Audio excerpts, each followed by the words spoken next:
Everybody, Scoutcrafter here again. It's Friday and it's a beautiful day. It's the flowers are starting to bloom, everything's coming up, the leaves are starting to come up on the trees, and right now it's about 62 degrees or so, but it's just absolutely nice, and this is the kind of weather I love. But we got to get downstairs, start a project, so let's get going. I just wanted to start off by talking a little bit more about this Chesterman, this beautiful leather tape measure that we did the other day. And a good friend of the show by the name of Robert Gibson, his dad worked in the coal mines of Scotland and used one of these for many years. And the reason they used this down there is because it was spark proof, and he pointed that out, and it was just, I thought that was ingenious and so true. Because of the tape, you didn't have to worry about the steel tape here having any kind of a sparking problem down in the coal mines. And as you know, everything down there has to be kind of spark proof.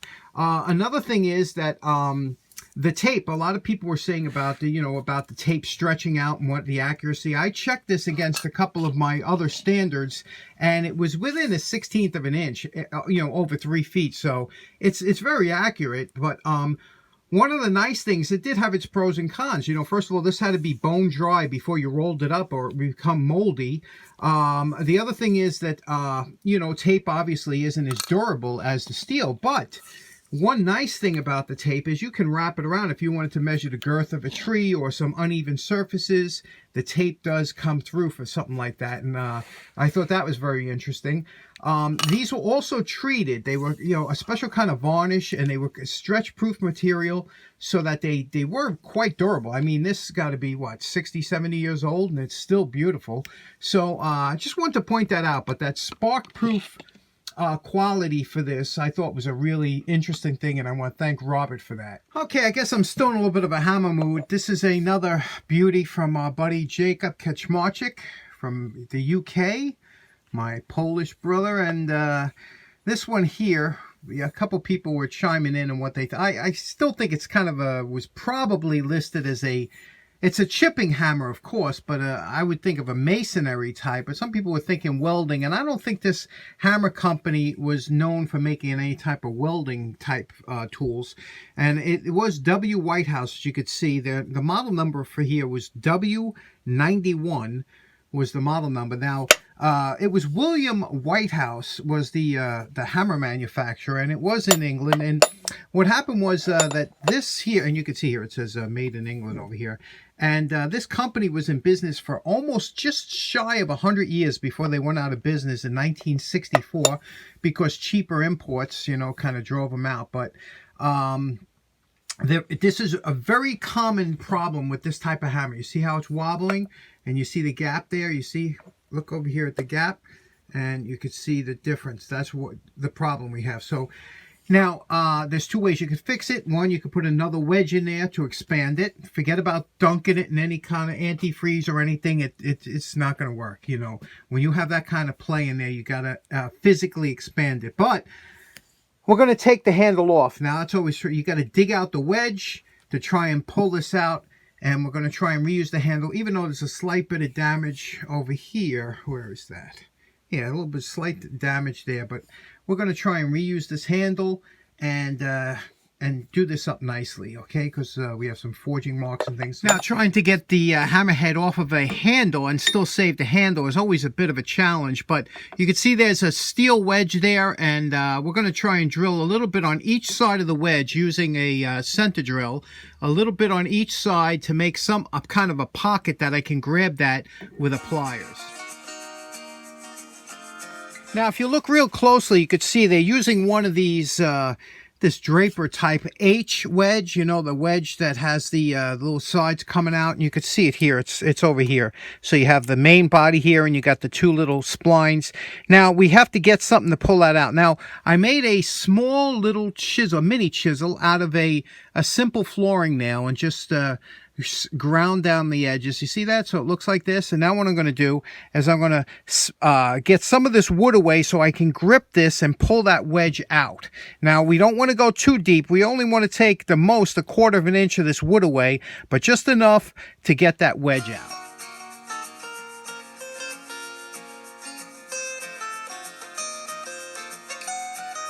Okay, now we grip the wedge. We're using a small vice grip. Have a good grip on that wedge.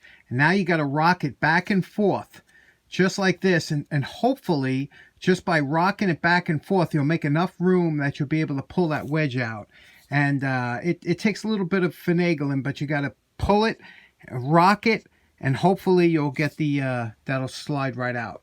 Now you got to make sure you squeeze in this as hard as you can get it, and all different ways rock it back and forth. Remember, this wedge is not meant to come out, but if you get a good enough grip on there and you use the right size vice grip, you can. Here we go. There we go. There's the wedge, and we took a big chunk. This was also the wedge. So we'll pull that off, see what it looks like. Okay, we got it out. You can see here. Now, you see there's always going to be a little damage to the top here. That's all going to get cut off. And we're just going to move this down a little bit. This swell, you can see where the swell was here. We're going to move it down. So we want it to be about there. So we're just going to knock that swell down a little bit. And we don't have to take off too much. Only have to take off about the half an inch. And then we're going to put a new wedge in there. Drill the hole like I like to so it don't split. And we'll do this real nice. So let's get sanding. Here we go. We got about 15 minutes into this. We cut off the tip here. Remember I said all that damaged area? Cut off the tip, sanded it down a little bit, made a little shoulder here that it will catch here. And you can see that'll slip on. Now we're going to cut the slot this way, drill a little hole in here so that it doesn't split. We're doing good.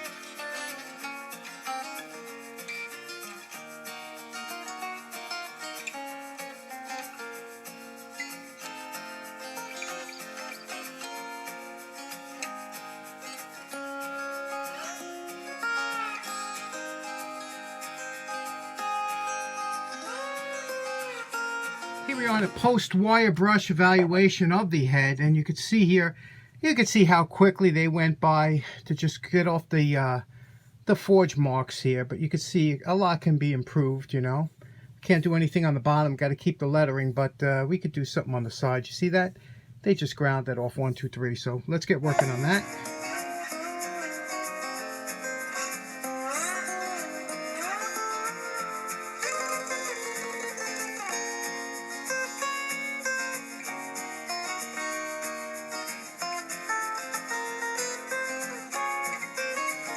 Okay, we're getting ready to put the wedge in. I like to put glue on my wedges. I always do. And but I want to show you some quick tip. You know, these things always, if you ever use Type-On, this always gets stuck. You know, it just happens. It's the nature of the beast. They'll always get, and they're hard to pull, and you yank on it. The best way I found is to take a pair of needle nose, channel lock if preferable, and slip it under here like this. You see, just so you get like that, and just pry it like this, and it pops right up. And that's how you get that open when it's stuck.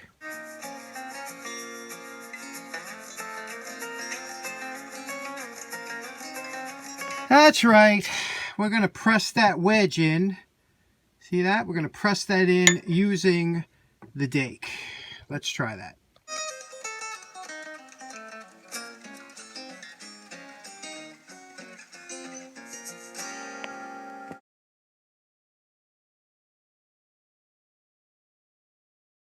And we are calling this project done.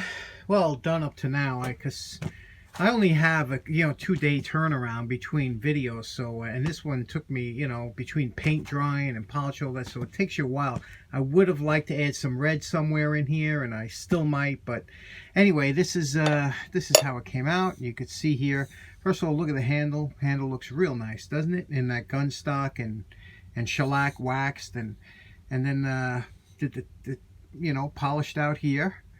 All around. Top here came out nice, it's all solid. Use the original steel is in there. We didn't change the wedge. That's the same. And you can see over here it says W.Whitehouse. Again, W-91's the model and made in England.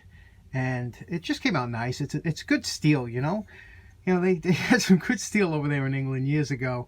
And you can always tell, because when you start grinding or buffing, it just comes out so buttery smooth and nice, It's a shame that they don't take this down from the factory and just make it look a little better, Doesn't that look much nicer than than those just the forged castings, Anyway, you know, like I said, I don't know exactly what this hammer was designed for. Now, any hammer you could use for a multitude of different things, you know. Weld chipping, I could see it definitely, because of weld chipping, it was usually a slightly lighter duty.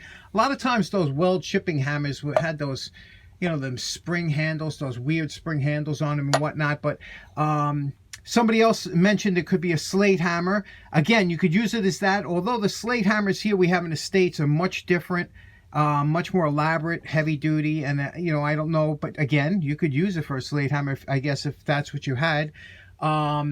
Other hammers that they were, like I was talking about, some kind of pointing, masonry pointing, things like that, you know, I think a lot of this company did a lot of those, but it could be, you know, I don't know. Maybe somebody, I wish we could have had a catalog. I tried looking up that catalog, because I think if we could find out the W-91, what it was, you know, what it was sold as. But then again, you could use it for anything, you know. You could use it for rock spelunking or anything else like that, but even though the rock hammers are usually a little bit heavier, this would be good for trying to get fossils out or something. I love it. I love the way it looks. Anyway, thanks so much for tuning in. A special thanks again to Jakub Kaczmarczyk for another great project. Hope you all have a nice weekend. Take care now.